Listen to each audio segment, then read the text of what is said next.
একইভাবে শান্তিপূর্ণভাবে মানববন্ধন ও প্রতিবাদ জানানো হবে।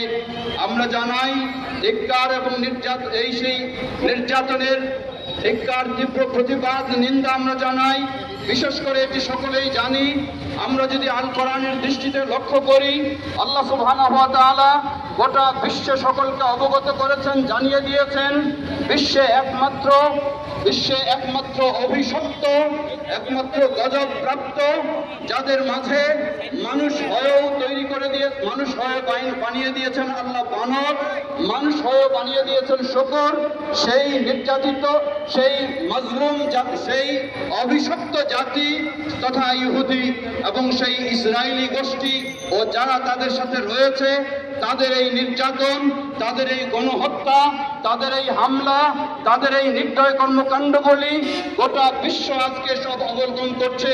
সবাই তাদেরকে নিন্দা জানাচ্ছে, ধিক্কার জানাচ্ছে, সবাই তাদের দ্রুত নিক্ষেপ করছে।